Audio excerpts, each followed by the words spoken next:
Every little thing I've done throughout my life put me in a place where I just added a bit more confidence and more comfort in being in front of people. And I've always been able to just walk up and look at somebody and introduce myself and ask them questions about how they became successful. And so, Well, that's how we met.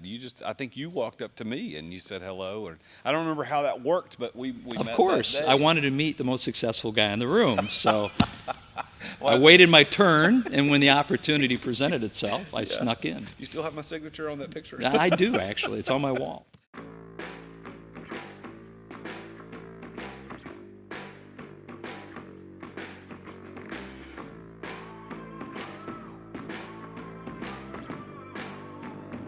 In today's ultra-competitive business world, being a successful entrepreneur or business owner can be very challenging. Fortunately, contemporary times have blessed us with resources for tackling those challenges and getting us to success more quickly than we could have imagined. Welcome to The Root of All Success with the Real Jason Duncan, a podcast that explores how the world's most powerful entrepreneurs grow incredible companies. This podcast looks at the 5 keys to unlocking success as an entrepreneur. A successful educator turned entrepreneur, Jason's mission is to use his gifts of teaching and leadership to help others get the results they want out of life. Join Jason every week and learn the keys to grow a truly successful business. So welcome back to the show. I'm the Real Jason Duncan. And as you can see, if you watch this on YouTube, normally we're in a totally different location today, which I'm going to talk about later. If you're listening to this on any of the podcast players, first of all, thank you for joining me on the Root of All Success podcast today. I normally record these in Nashville, Tennessee. I'm just right outside of Nashville in Gallatin. I'm going to talk about where we are in just a moment. But if you are not watching this on YouTube, you really should go check it out. Of course, we're on all the podcast players, and thank you for listening. Please give us a 5-star review if you haven't done that. If you don't think we deserve a 5-star review, send me an email. Let's talk about what I can do to make the show better. But we're at youtube.com/C, as in channel, /The Real Jason Duncan. So you can find all of our podcast episodes with our guests. We record with 2 camera angles and a lot of really cool stuff that you can see where we're at each time we record. I've got an upcoming podcast tour that I'm going to be doing in California later this year. So I'm going to start doing these at different locations. But thank you for watching. Thank you for listening. Thank you for allowing me to help you understand how to be a better and more successful entrepreneur. So as normal, as I said, we normally record these downtown Nashville, but today we're at a different location. And our location sponsor happens to also be the episode sponsor today, and also happens to be the main guest for our show today, which I'll introduce in just a minute. But we're recording live at the Music City Executive Airport in Gallatin, Tennessee, just outside of Nashville. It's one of the best regional airports in the area. And my friend who's going to be here as a guest on the show owns a hangar out here. He's based in Nashville, has operations all over the country, which we'll talk about later. But he has a hangar right here, and his helicopter is right here over my shoulder. If you're not listening, if you're just listening and not watching this, you're missing out. You gotta go watch this particular one. If you haven't watched any of them, you got to go do this. And over his shoulder, once he gets on camera, you'll see an airplane over his shoulder, and we've got lots of cool toys and airplanes that we're going to talk about today. But we're at the Flight Solutions hangar at the Music City Executive Airport in Gallatin, Tennessee. And Flight Solutions is a fantastic company for anybody who's interested in upping your game in the travel world. So if you're sick of all of the commercial travel and all the things you got to go through that, and you're a busy executive or a busy entrepreneur, and you want to figure out how to get to places quicker and get out of the trouble of just commercial traveling, Flight Solutions is your opportunity to do that. But not only that, but they do charter flights. They help service and maintain airplanes for their clients. They even buy and sell aircraft. If you're interested in buying or selling aircraft, Flight Solutions is the company that you want to talk to. If you want more information, you can send them an email. The email that's info@flightsolution.com. That's info@flightsolution.com. Or you can call them on the phone at 615-452-5001. They can assist you in booking your first-time charter. They can provide comprehensive aircraft management services to their owners. They can help you finance or purchase your first aircraft. and they can help you navigate all of the things that you need to know about in the private aircraft world. I've had the pleasure of flying on the helicopter that sits over my shoulder right here in the screen, and it is a phenomenal experience. I've only flown private a couple of times in my life, and it is worth it. You should really, really check it out. But go check out Flight Solutions. They're a fantastic company right here. Got a hangar right here in Gallatin, and we're happy to be a guest here on site. And we might have to hit the pause button as an aircraft starts up outside. But you should check this out. Make sure you check out Flight Solutions. Send them an email at info@flightsolution.com. All right, so let's go ahead and let me give an introduction of our guest today. So our guest today, I'm happy to say, is a friend of mine. We met quite by accident at a Nashville Business Journal Best in Business or Small Business of the Year award. I can't remember which one it was, but we met there and got to chatting, and I'd heard of him. I'd heard of him before. We live in the same town. I knew that he was local, and we got to chatting after the awards because his company was up for the award, as was my company at the time. And after the award ceremony, we're just chatting, and I said, "So where do you live?" And he said the name of the road. I'm like, "Hey, I live on that road." And we find out we're neighbors. We live down the street from each other, and we've developed a very nice friendship since then. And I'm so honored to have him on the show. He's the son of a two-time state senator and a police officer. His mom was a nurse. He's the youngest of 4 children. He was born and raised in St. Paul, Minnesota. Lives right here in Gallatin, Tennessee now, but jet sets and travels all over the world because that's what he does. That's his business. That's how he does what he does. He grew up riding, showing, buying, and selling horses and working more odd jobs than he can remember. One of those was DJing at a nightclub, and I don't know if we got time to talk about that, but I've never heard that story. That would be interesting. But aviation really is at the heart of everything that he does, and it's very much part of his passion, which I'm sure we're going to talk about today on the show. He obtained his pilot's license at the age of 17, and then he struggled with some health issues that almost ended his aviation career, which maybe we'll get into a little bit of that later as well. He has 2 business degrees, a pro pilot degree. He's worked at a college as a certified flight instructor, and he started his own business in the 20s, in his 20s, not in the 20s, he's not that old. But he started his own business when he was in his 20s, and it failed, and he lost all his money. And had to learn how to persevere and come back from that. And I know that we're going to talk about that a little bit today. In 1991, he ended up helping start a Starstruck Aviation with Reba McEntire, kind of his big foray into this particular business here in Nashville and in Gallatin. They've been here for 30 years. And then in 1997, he acquired the business and changed the name to Flight Solutions and has been rocking it out ever since. So he lives here in Gallatin. His wife Julie actually works in Flight Solutions with him in office management. He has 4 amazing kids, one of which he just played some music for me to listen to the other day, his son Connor. And that guy, like, you're going to have to look this kid up. He is really, really good. A singer-songwriter. Is going to be hitting the airwaves soon. I just know it. So maybe he'll brag on his son here, one of his sons here in just a few minutes. But I want to welcome our guest today on the Root of All Success podcast. This is Kevin McCutcheon. Thank you for being here, Kevin. Well, my pleasure, Jason. It's you've said it perfectly.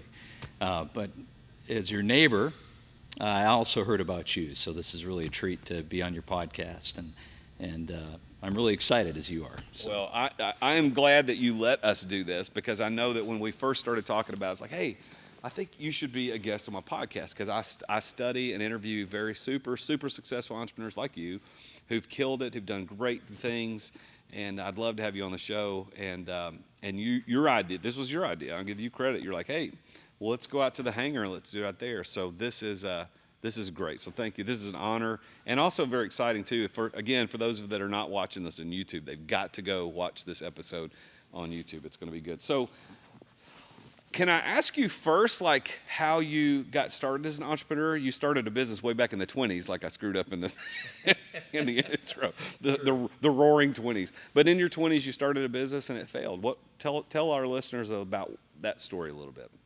Well, being born and raised in Minnesota, and living and being the son of a fellow that was very successful, very well known in his circles. He was very inspiring, my father. So all the kids were driven. And a lot of that had to do with my mother and my father's commitment to being great parents and supportive. And during college, I got this idea to start a flight services company. And I had a great idea, but didn't have the knowledge and the experience and the resources to implement it. And so it resulted in a kind of a false start. I launched the company. Interesting enough, it was called Flight Systems. Don't look that up. You won't find anything on it. But it was just me. I hired a young lady to work in my office, and it was my first attempt to start a concept of managing aircraft and promoting private aviation amongst business owners and business people. I quickly learned that this business requires a lot of resources. The equipment, the support required to operate it is quite expensive. So I ended up losing all my money and moving back in with my parents into the basement, which was humiliating, but had to regroup and reorganize and finish this is in between my pursuit of finishing college. So I had to regroup and finish college, and then I ended up going from there and working with a few different companies and building a flight operation for a fairly large real estate firm in the Twin Cities, which kind of led me to where I am today. Yeah. So for those that listen to this show, typically our listeners are ambitious and eager entrepreneurs who are either killing it already or want to kill it. Sure. And they can look at a guy like you sitting here in this amazing hangar with these multi-million-dollar toys that are around us that are tools for people to execute business, and it didn't start successfully. It started with a failure. But then through that failure, you learned a lot of things that led you to now successfully manage and navigate that world. So I think that's a great encouraging story. And I didn't know that. I guess that has never come up over our poker games. We've never we've never talked about that. Thankfully, we still have things to discuss. That's right. We have not exhausted more each other. secrets to be revealed. So go ahead. No, go ahead. I was going to add to your point there is that. And I've heard you talk about this, though. Some of the greatest lessons you learn are found out in your failures. And that particular situation for me taught me a lot. And there was some dovetailing there with a mentor that I met through all that really changed my life as well. And that's going to lead to all success is rooted in those experiences and the connections you make. So certainly for me. Were you successful as a DJ in college? I was actually. I was really good at it. I DJ'd at a nightclub in Minneapolis. I've always loved music, which is an interesting marriage that evolved for me down here in Nashville, putting aviation and the entertainment industry together, which we have turned out to be very involved with here in Nashville. But as a DJ, it taught me a lot. Speaking publicly, so in meeting a lot of interesting people. But I'll leave it at that. I can't even imagine, but I'm sure it was an interesting time in your life. So at some point in your story, you ended up meeting Reba McEntire, who, for those in Nashville or if you're a country music fan, you obviously know her. And what's interesting about Reba is that my daughter, who is 18, loves her television show. I know it's not anymore, but I never watched it, only because Kylie watched it around the house. But she's a big fan, maybe not as much about the music, the night the lights went out in Georgia, like I was growing up. But how did you meet Reba? Because she's phenomenal as a musician and evidently as a business lady. So how did you meet her? Well, it's a very interesting story. Born and raised in Minneapolis, St. Paul, I was a rock and roll guy. Other than being at the barn with the horses and having the country music playing in the background, it generally wasn't my first choice. I was kind of a rock pop guy. But it's very interesting. I worked for a real estate company in the Twin Cities, and we started with one airplane and grew that to eventually be 3 aircraft, a couple jets, for those that know, a large corporate turboprop. And I was flying for the company and the chief pilot running the flight operation. We later expanded into charter. We were certified to do charter flights. And through that process, we put one of our aircraft up for sale, one of our jet aircraft. And I received a phone call, and this is back in the 80s, where everything was done by phone and fax, FedEx, or overnight packages. There wasn't a cell phone in sight, and there wasn't, the internet and things of that nature. But I received a phone call from a very well-known attorney in Los Angeles. Said he was inquiring about the aircraft we had up for sale. And so we chatted a little bit on the phone, and his name was John Mason, a very well-known entertainment attorney. At the time, I didn't know that, but he represented that he had a client that was interested in purchasing their own aircraft, who had been chartering, but was looking at purchasing their first aircraft. Of course, being in LA, I presumed it was somebody in LA, and at the time, it had been rumored that Arnold Schwarzenegger was looking for an airplane. Uh-oh. So I was thinking, well, wouldn't that be really cool? Get to the chopper. Yeah. So as this evolved, they became very interested. We agreed on a pricing, and they were very interested in seeing the aircraft. And so we do things in the business that, like you would if you went to a car dealership, you'd test drive a car. Well, in our business, we do a demonstration flight. Obviously, we have to provide the crew. It's not something you can jump in and drive yourself. But we worked through this process, and he sent over the itinerary as to where we were going to go, pick up the client, take them on a few city tour, and then bring them back. And it was Nashville, Tennessee. And I thought that was odd. That's certainly not Arnold Schwarzenegger country. So at some point, it was revealed that it was Reba McEntire.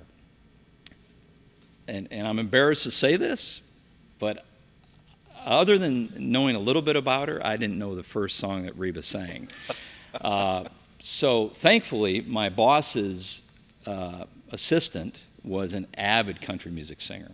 And I went down to her office and I said, hey, this is who we're going to be flying come this weekend in Nashville for this demonstration flight. And she about fell out of her chair and quickly brought me up to speed about how amazing this woman was and how excited I should be to have this opportunity to meet her and fly her. So we flew to Nashville, picked her up at this airport, Gallatin, Tennessee. It was much different back 30 years ago.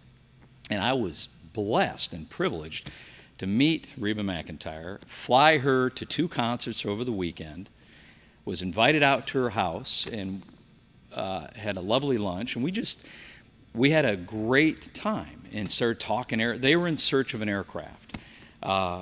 Prior to that, they had had a horrible experience, which caused them to want more control over their flying, their private flying. And at the time, her career was exploding, and she was flying to every show, and had to. She had a young boy who, his name was Shelby, was only a year old. She wanted to be home and not on the road the whole time, to be with her boy. So we flew this weekend together. They ended up not buying the airplane because it didn't have enough range, and they just needed more airplane than what it was. But we ended up developing a great relationship. And over the course of the next few months, they would call and ask me advice about, well, we're thinking about this airplane. We're thinking about, what do you think? And it turns out that the airplane they ended up deciding they needed was the same type of airplane we were adding to our operation in the Twin Cities, which was a Hawker jet, Hawker Siddeley, a great airplane, very, very popular business jet. And so I started assisting them with that kind of on the side. And during these conversations, I don't know if it was Reba or her husband Narvel at the time, but jokingly said, well, it's too bad you don't live in Nashville. You should just come work for us. And I laughed it off because, I'm a Minnesota boy, and I have a great job, great flying career right in my backyard where I grew up at the St. Paul Home and Field. And I hung up the phone and didn't think about it. Well, It wasn't long after that my boss called me in for my annual review, and I had grown our charter business. I had done a lot of great things for the company, and the president of the company felt like I was going to be well rewarded. And I went in to meet with the CEO for my review, I reported directly to the CEO, and I was woefully disappointed that his idea of a reward was like a nominal 3% pay increase. And, you know, I'm an employee. I was the director of operations and vice president of the flight ops for the company, but it was my first real understanding of the difference between working for myself and working for somebody, and what limits might be put on me. And as being an entrepreneur at heart and always willing to go out and try new things, I really did some soul searching. And so I went back to the conversation with Reba and Narvel, and the next time we were on the phone together, I brought that back up, and I said, "Were you serious about this?" And they said, "Oh, absolutely. We would be thrilled if you came down and were our pilot." And I said, "Well, I'm not interested in being your pilot, but I am interested in being your business partner." And they loved the idea. Wow. They loved the idea. So you took the initiative to make that conversation more about employment and partnership. Yes. Because I knew in my heart that's really what my dream was, to own my own business, to follow my passion. I'd found my passion. Aviation was absolutely my passion. Yeah. So combining that with a business, it was perfect. So I had to figure out a way to make my dream come true. And that at the time was working out something with Reba and her husband and convincing them that instead of hiring a pilot, they need to bring me on as a partner, start an aviation company in Nashville, which is what I'd already done in the Twin Cities to a smaller degree, and take this to the next level. And they love the idea because Reba, as many of you already know, was very entrepreneurial, was already involved in numerous businesses, recording studios, management, publishing. Of course, she herself had a phenomenal career that still had a long ways to go. Future was going to show us that it was just blossoming. And everything you think you know about Reba is true. She's an amazing talent, but an amazing businesswoman, and really a pleasure and joy to be around. So it was a wonderful experience. And so that's how you got to Nashville, got in business with her at the same time. Yeah. Okay. Yeah. So I went in and told my boss I was leaving, which he didn't take very well, and spent about a month trying to talk me out of it, and actually called me crazy at one time. Because I look back and it was crazy. I mean, I had a great job, right in my hometown, and I'm going to go to Nashville and partner with a country music singer. And even after I moved down, called and was checking in to make sure I was happy and that my job was still open if I wanted to come back. So let that be a lesson to all these CEOs who are doing the employment reviews. 3% could lose your employee. Yeah, they're good. Make a point on that. Yeah, give them more money. Well, it's a balance, right? Yeah. So compensation comes in many different forms. That's right. I mean, I think that, and what I teach people in my university and my coaching clients is that there are three things why people work for people. Number one is opportunity. Number two is recognition. And number three is money. Money's in the top three, but it isn't the top one. Like, people want to be recognized. And had you walked in there and he'd recognized you in some other way or given you a better opportunity and a little bit of money, you and I might not be sitting here having this conversation. But I'm glad that he did, and I'm glad that it worked out, because I'm glad to have you as a friend, and I'm glad you're on the show. Well, and if he's watching, I do want him to know that I learned a lot, and it was an amazing experience. And although it didn't work out in the end, he gets it because he's an entrepreneur himself. Yeah. And he went through the same process of working for other people and finally listening to that voice and taking the chance. And so when I came down here, I took a pay cut. I worked for half the money and a percentage of the business. So it was a big risk. But I knew it was right, because when I went to the U-Haul dealership and they went and got my box truck, and they pulled it around front, it had Nashville on the side of it. It was a now, sign. Maybe they planned that, but I took it as a sign. So now that was in 1991, right? Correct. So in 97, so 6 years later, you acquired the whole business from Reba. So talk us through how that happened. Well, at that time, the Reba's business organization was going through some changes. They were refocusing their interests, and that's a whole nother conversation, but it gave me an opportunity at the time to present them with an idea to acquire the aviation business. And it ended up working out, and over the course of a year, I acquired the aviation business, changed the name to Flight Solutions, and it was another interesting time in my life because having the prior experience of being in a place where you lose all your money and you move back home, I certainly didn't want to repeat. So when I acquired the business, it did.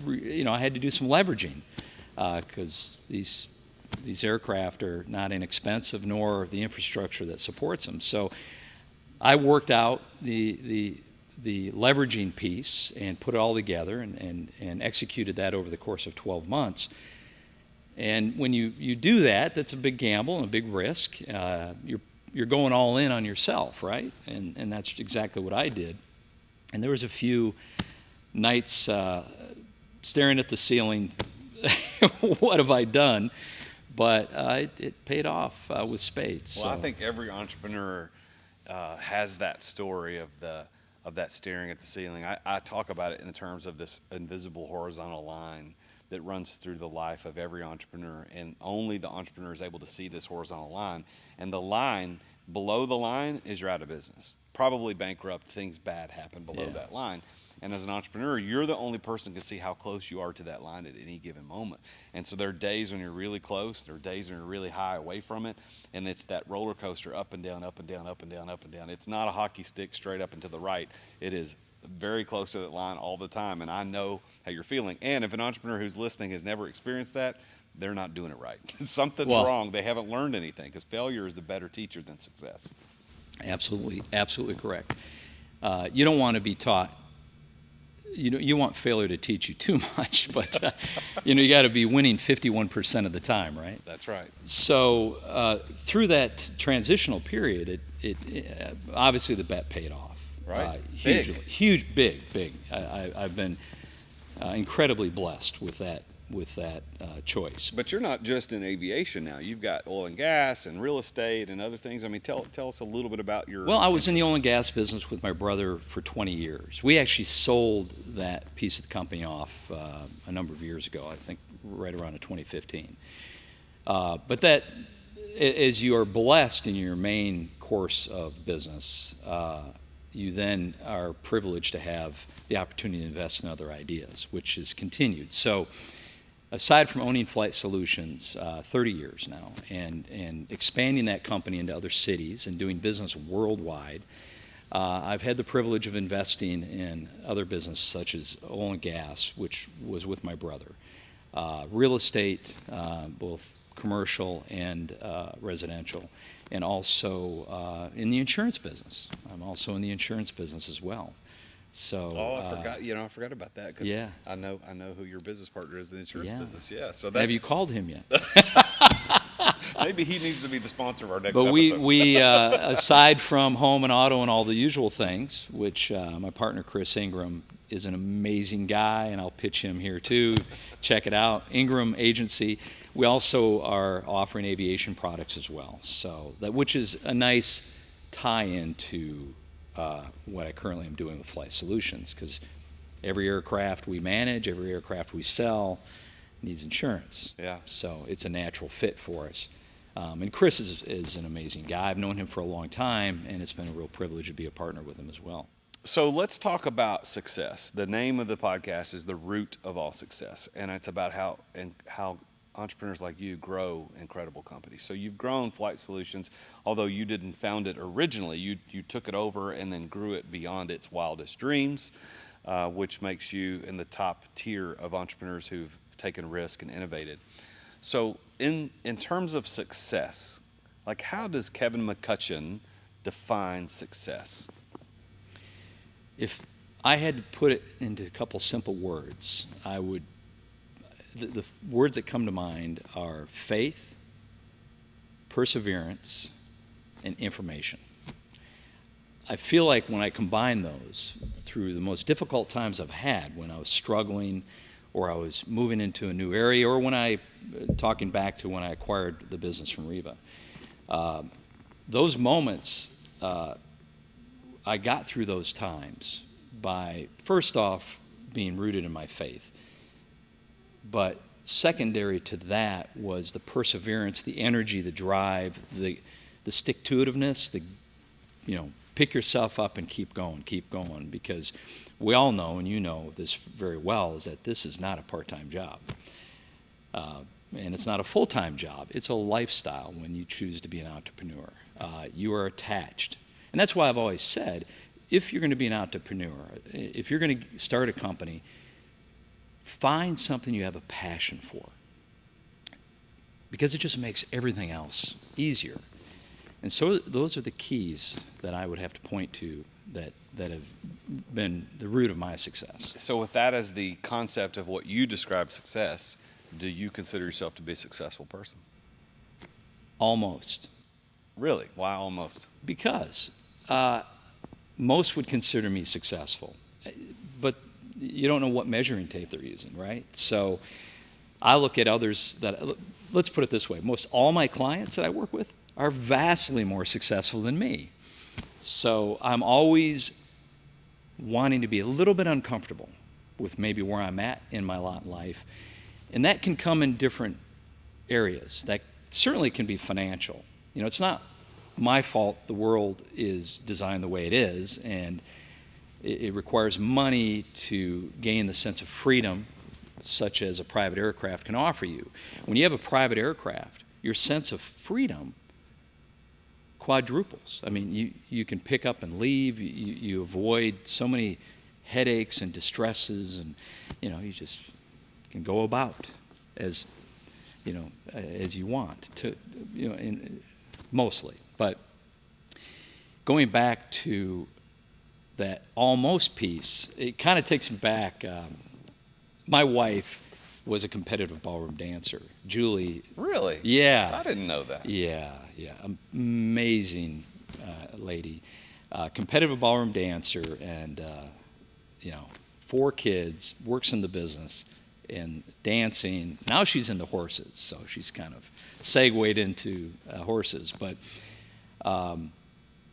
during that time, I felt like I needed to take some lessons. So I went to the studio, got an instructor, because they said don't ever try to learn from your spouse.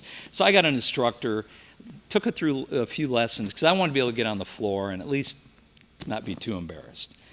But my instructor, wonderful gal, no matter how hard I tried, I was what I was, right? I wasn't going to be this world-class dancer. And I loved what she said to me whenever I would try to, she was trying to teach me something. Instead of saying that's not right, or you're not doing it right, or, being negative, she said, almost.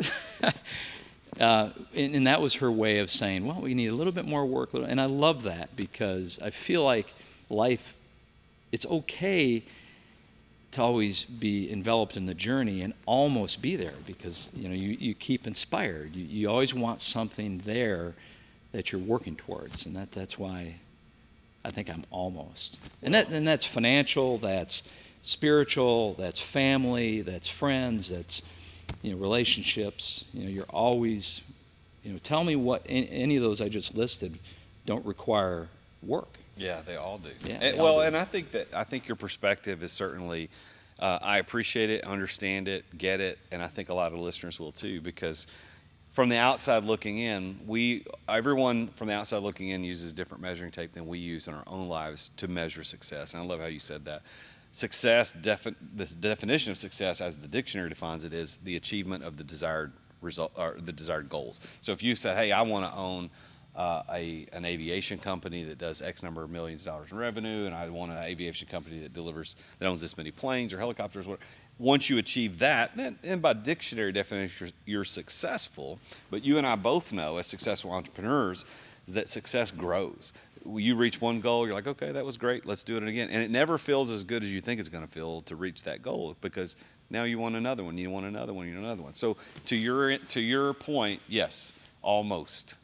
I like that. I like that. Well, almost. in the cliche, you hear this all the time, that it's about the journey, not the destination. And we've all heard that before, but I guess we keep hearing it because it's so true. And I enjoy the journey.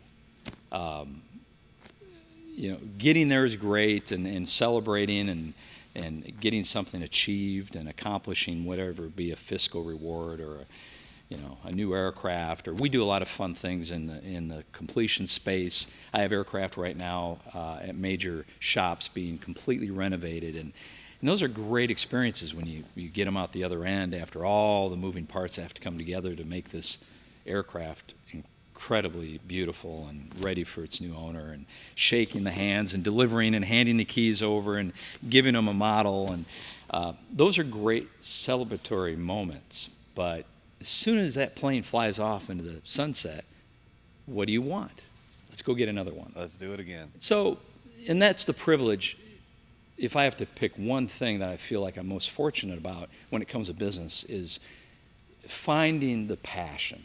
I found something which I'm very passionate about. I've been doing this my entire adult life, and I still get excited about an aircraft taking off. Like if one of our airplanes was starting up out front, we'd stop the podcast and we'd go watch it take off. And how many aircraft have I watched take off or fly? I'm privileged to have been able to fly. You're going to cut that out. I'm privileged to have flown more types now than I can remember, including helicopters and aircraft and fixed-wing aircraft.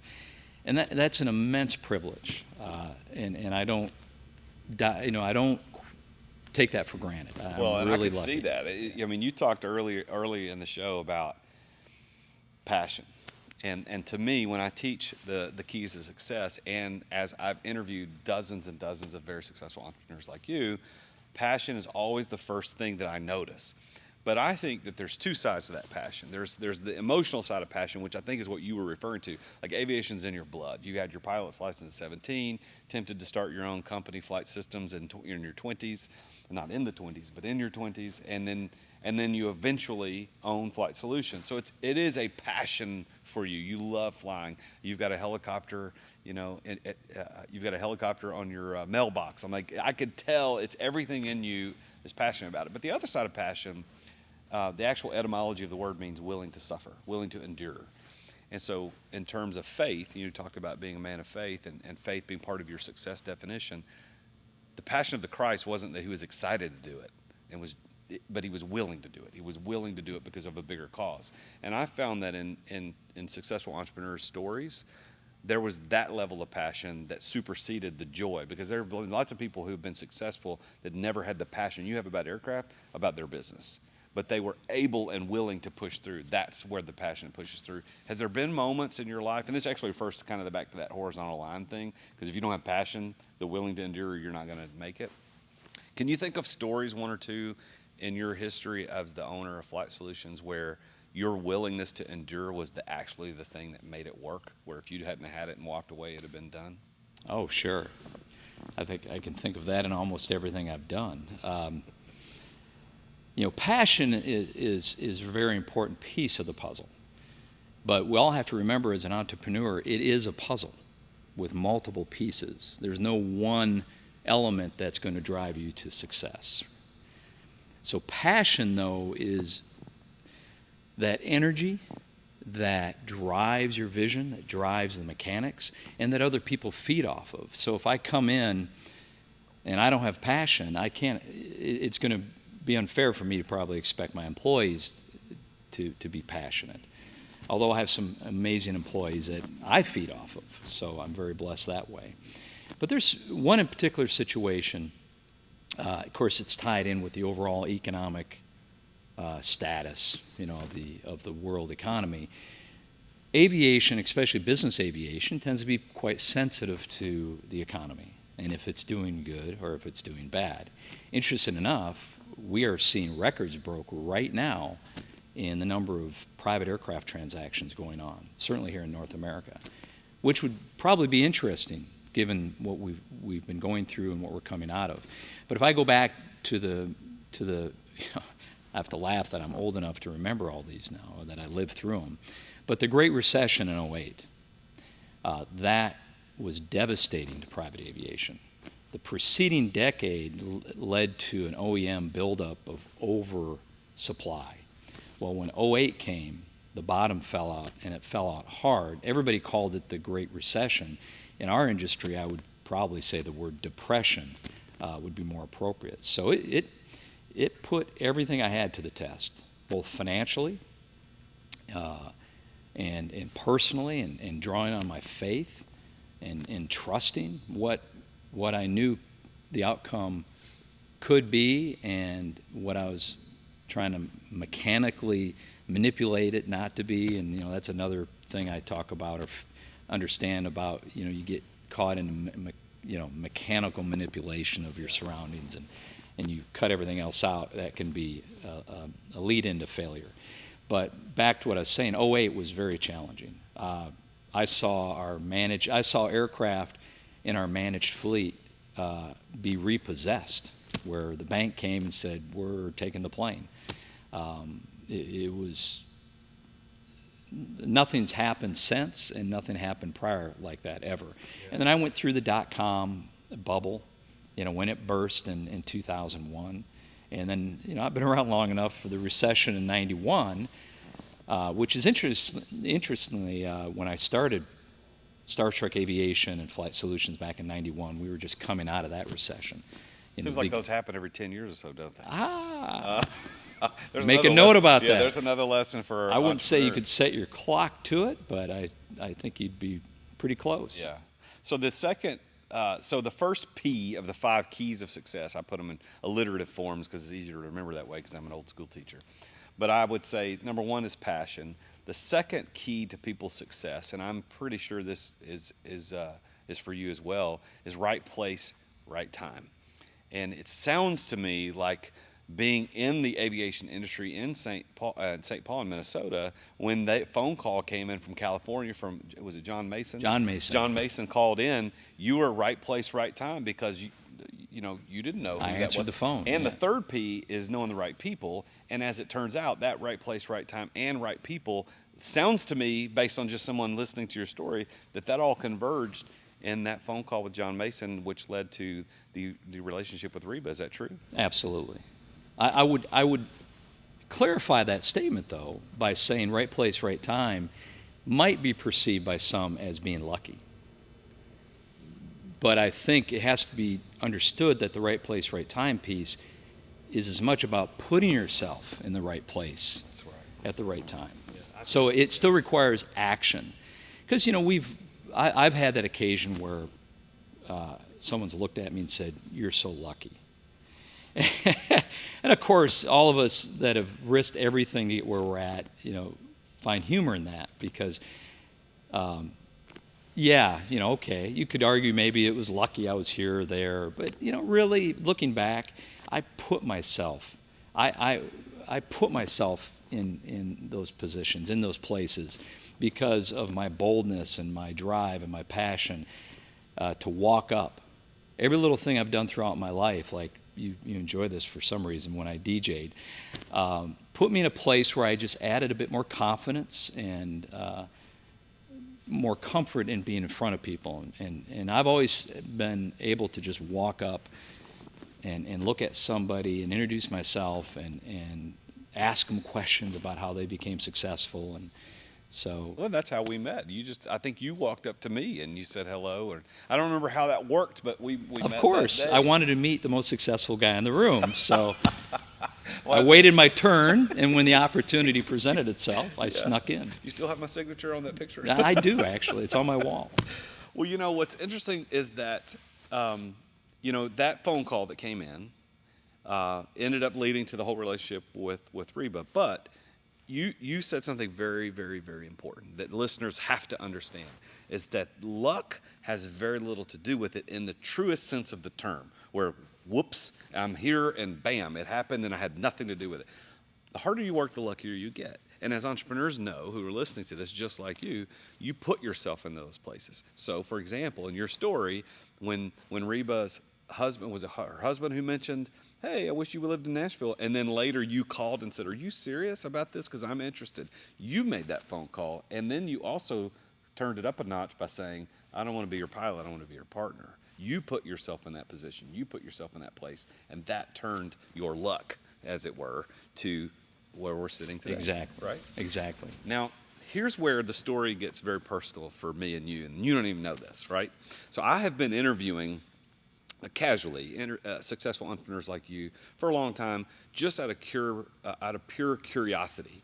Because I was an unemployed school teacher when I started my company, and I grew it to multimillion-dollar status. And I would think, I'm lucky, but I understand what we just talked about. It wasn't really luck. I put myself in places and had great people around me, mentors, advisors, partners, etc.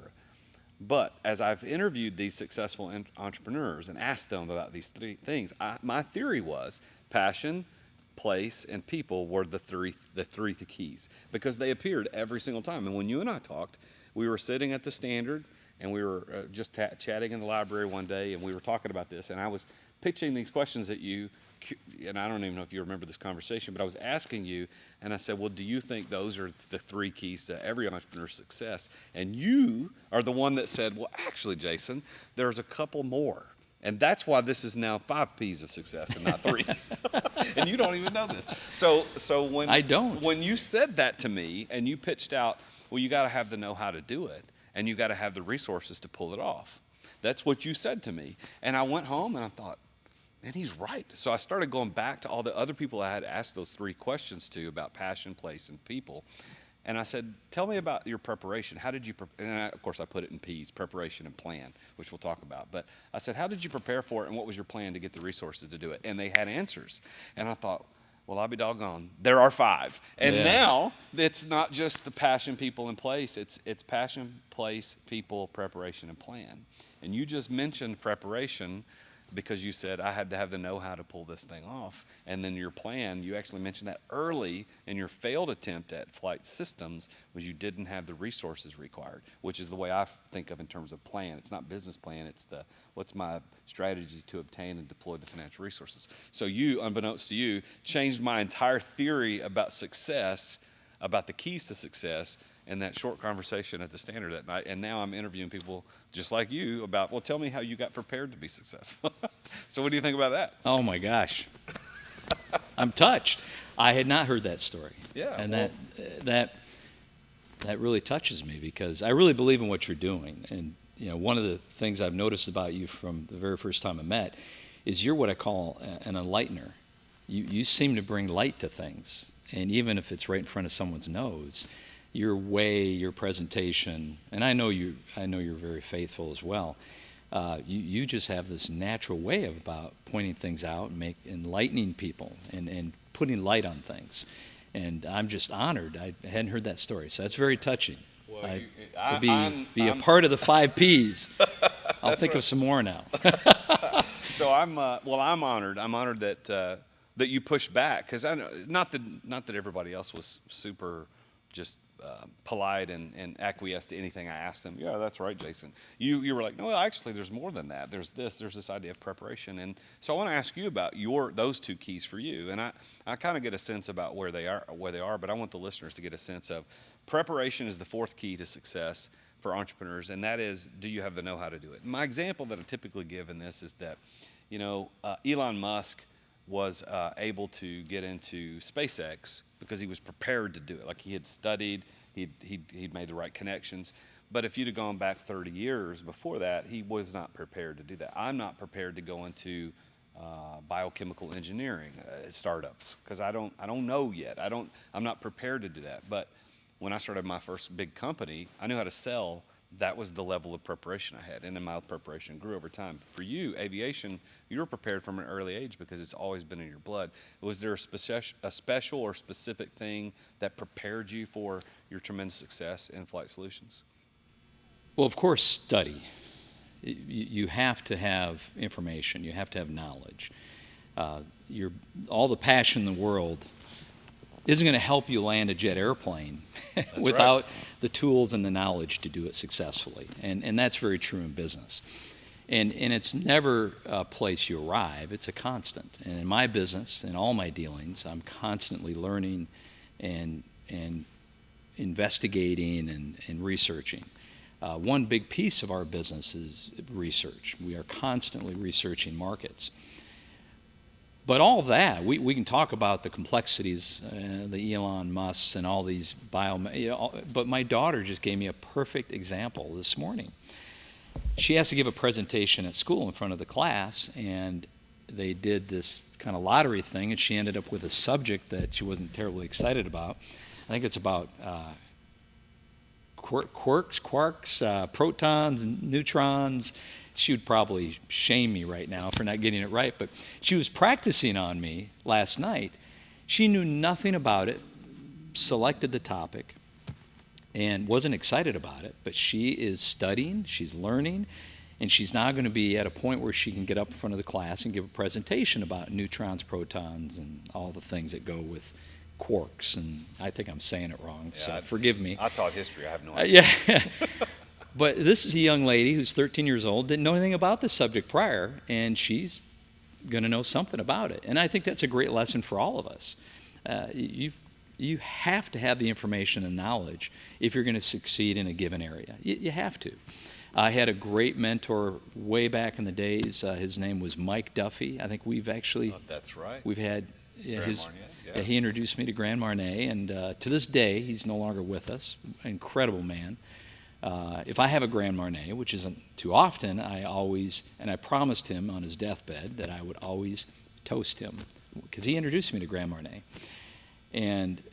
But one of the things he really, really ground into me was information is king. Whoever has the most typically wins. And I think that is so true. I really do. And I try to, when it's buying and selling an aircraft or whatever you might be doing in your various ventures, the more you know, especially the more you know than your competition, the better your odds are that you're going to win that deal or you're going to make the right decision. And you can really apply that to anything in life. And so that's something I try to adhere to. I spend many a night after everybody's gone to bed researching and studying, and it does help having a passion for it. Yeah. And especially when it results in success. Yeah, well, but like you said, passion's not going to carry you through. You can have passion, you can have be at the right place at the right time, know the right people, but if you're not prepared for that, it'll be a flash in the pan and over. Well, preparation in our business of aviation is essential. It's a huge topic. All the things that go to preparing for a successful flight are very relevant in the aviation industry. The maintenance side of it, the piloting side of it, the dispatching side of it, to allow our customers to board an aircraft, get to their destinations, and get to their business meeting or whatever, the concert, whatever they're doing, requires a lot of preparation. We have variables we can control, and we have others we can't control, such as weather, things of that nature, or unscheduled delays. But preparation is essential in our business. I would think it's true in all businesses, but certainly in ours, it's right up here. Yeah, and you prepared. You at 17, pilot's license, started working as a flight instructor. I mean, that prepared you today, because now when somebody says, I'm thinking about this airplane, you're not talking about it as a very expensive tool. You're like, I know how this thing works. Yeah. I could tell you why you need this thing and why you don't need that thing. And so your preparation led you to success. And then the fifth P is plan. And of course, I put them in alliterative terms, PPPP. But plan means the strategy to obtain and deploy the resources. Your first business venture failed because you didn't have a plan, or your plan failed. So tell us how your plan, you said you had to leverage out, and there were some sleepless nights when you acquired the business. So what was your plan, and how did that lead to success for you? I still have my business plan. So when I learned a lot from that first failure, and then I learned a lot from other successful business people that I worked with. And again, I go back to the job I had in the Twin Cities. Although I left there, and I left there as an employee, I learned a lot being a part of a big organization that was in the real estate business, and listening to how they plan things out and how they approach things. I took from that a lot to apply to my own business. And I still have in my closet my business plan that I developed to convince those that invested in me when I did the acquisition to put their money on the table with me. And so I still have that to this day, and I look at it, and of course I laugh a little bit because it was obvious there were still things to be learned in there, but still though, it was a great place for me to transition through. I took all these great ideas, great energy, and I mechanized them basically, and put them into a plan that I could refer back to over and over again. And the other thing about having a written plan is it's a great backdrop to measure your success, right? So I go into the idea that I'm going to do this, this, and this, and I got my financial spreadsheets all figured out, my 5-year goals, and it's really neat to pull that book out when I thought $1 million was the home run of the century. And looking back at that and be able to measure what I've accomplished today against some of those early ideas and early plans. But it definitely, in my business, we flight plan all the time. So here recently I flew to Monterey, California and back in one of my airplanes. It required flight planning, determining points, measuring fuel consumption, and determining altitudes, looking at weather. All types of information has to be gathered, implemented into a written plan for execution. And when you grease those wheels on at the destination, and you pop that door open, and you walk out to that car waiting there for you, and you shoot off to wherever you're going, I always measure our success in delivering services to customers in the statement that if you can fly someone across the country and get them to where they're wanting to go, and they never once thought about the flight they were on, you've hit a home run, because you've presented it so perfectly that they didn't think about the fact they were actually on an airplane, because it just went so smooth and they were having so much fun. They got so much work done in the process. Obviously in a private aircraft you can have meetings, you make phone calls, you're on the internet, and literally you look up and say, oh, we're here. I measure that as an amazing success. Well, I'm hoping that one day I will be able to take you up on more of those opportunities to charter planes. I'm sure it's soon. And I will love to be able to do that. So I want to ask you this kind of parting question as we kind of wrap the conversation up. A lot of entrepreneurs listen to the show that are just getting started, or maybe just have the idea. They haven't started yet. So if you were talking to that person, they may be driving their car, they're sitting in rush hour traffic, they're walking their dog in the mornings. What would you say to him or her? Like, what's your pieces of advice, takeaways? Like, do this. Early on in my process, going back to college, when I was a flight instructor, when I was teaching other people how to fly, I would cut out pictures and put them up on my refrigerator or in my little cubicle or wherever I had wall space. And I would look at that picture every day. And it could be, of course, anything as simple as a car, or something like an airplane, or an image representing what I thought I wanted to be at that given time. And affirm about it. Write affirmations. So I had a book with affirmations in it, and positive statements, things that I wanted to be, where I wanted to go, what I thought, what my visions were. And take them from here and put them on paper, and then put them somewhere where you look at them every day. I mean, I've written on the mirror goals. People do that like you're trying to lose weight. Hey, this is my goal. And those are really essential things that support the perseverance, because I'll give you another P. Perseverance, stick-to-itiveness, just staying the course, because there's so many distractions, especially nowadays, right, in this world. There's so many distractions, and focus is extremely important. You have to stay focused, dedicated. You have to persevere, And I will always integrate faith in that. I'm private in the sense about my faith, but for this purpose, I have to. It's part of my success, so I have to talk about it. I pray daily. I pray about my business, my employees, my family. I pray for empowerment, for wisdom. Because sometimes you wake up, and I'm sure, and you feel like, boy, that bucket's empty today. I got to come up with something. And so I would say, if you're you're wanting to start out, be an entrepreneur, start your own business.